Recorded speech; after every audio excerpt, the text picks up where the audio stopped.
framework which Reserve Bank has, Finance Ministry has, there are also microfinance institutions. My question to you is, do you need a policy incentive to be able to send and push private sector into these areas? Is that essential, or do you think that existing framework is fine and there is enough opportunity for the private sector to go there? You see, you have made two important points which need to be just seen, and I believe that these two things seen a little bit differently in the way that first thing is that let me say that there is no actually the doubt about that there is lack of opportunity. There is huge opportunity, and then let me give the practical example to that. As per our experience, and when even the person like the Kaushik Basu, and when we were having the meeting, and we have made actually the objective analysis of that, the 40% people, those who are saving money in the rural India, they keep their saving at home actually. So this is opportunity, means it is like just like the reaching the services to these people, to you can say that to just grab this market. So there is no question of opportunities. Second aspect, as far as the policy is concerned, I believe we have to do a lot on that. Let me take one or two. Means there are several players. There are, you can say, private MFI also working in this area. But the most important thing is always in the, as government some of the projects, like the implementation is having huge actually problem. Particularly in the difficult area like rural, where the connectivity is weak, where you can say transportation is weak, you can say the reaching up to the needy people. And most important thing is the type of people those who are addressing. We should not forget that the majority of them lives in the rural India.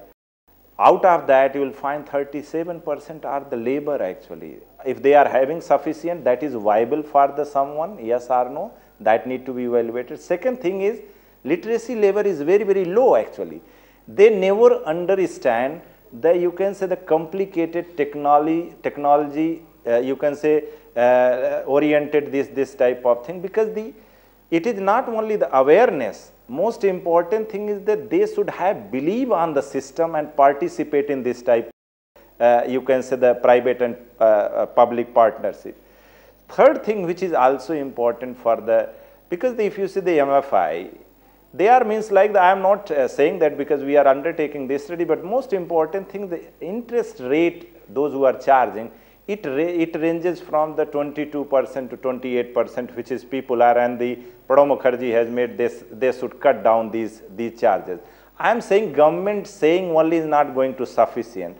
One has to just take the action practically on the ground. Let us understand what are the practical things are there by which, and they are means like the private means bankers, they are making certain point. I believe that these points need into consideration and need to be addressed objectively by all three, means like for the user, for the service provider and the government. And let me ask Chiragra about this. What kind of changes in approach will the private sector have to make to address the needs of a rural economy, of people living in the small towns? If, as Dr. Shukla is saying, a big opportunity lies with daily wage laborers, how do you address that? What kind of change is needed for that?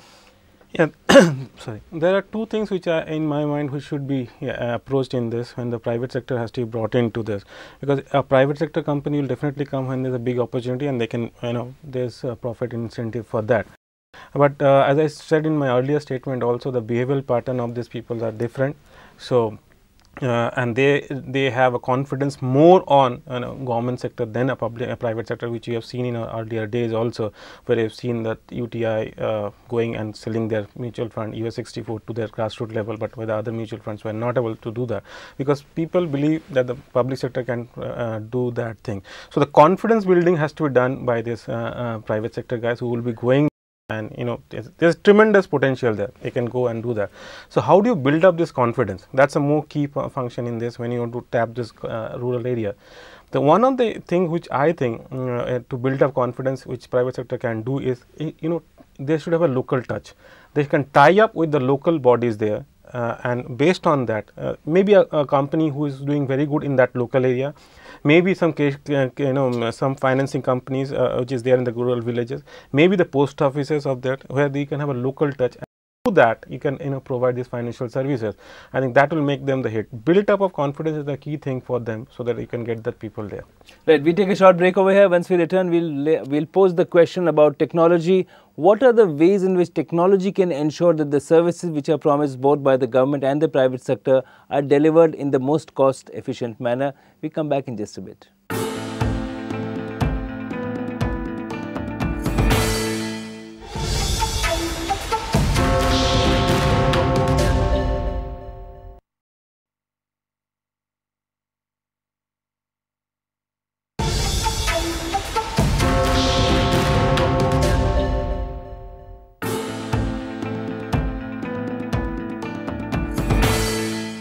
You joined us for a special discussion on financial inclusion. Our show is Banking with People. We're looking at how technology can actually help the private sector reach out to the millions who are underserved. Chiragra, technology is a very important aspect of that. What are the ways in which technology can help companies reach out to the people who want their savings to be taken care of?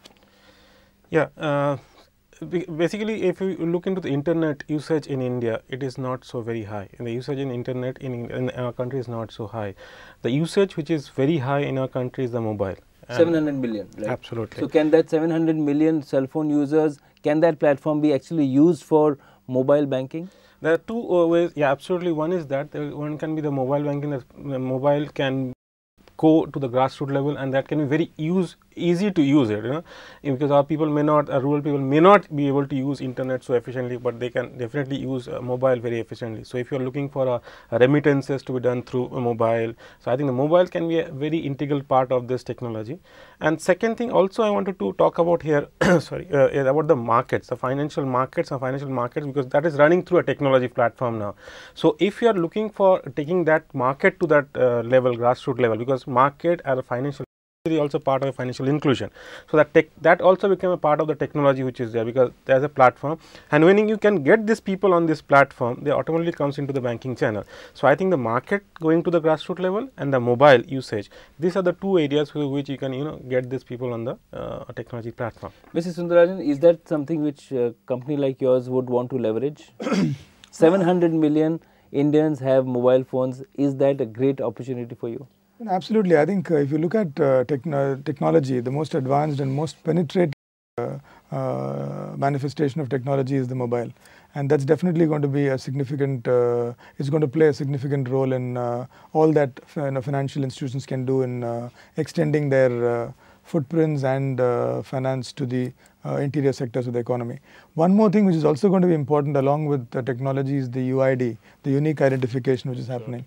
As opening bank accounts is less of an issue, because even with limited KYC as they call it, you're not going to have too much of money laundering or any issues coming up.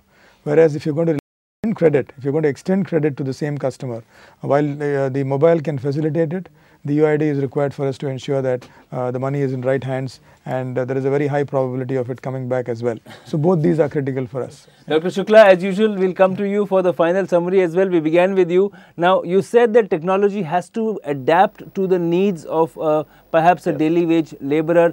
Do you think that can be done? Yes.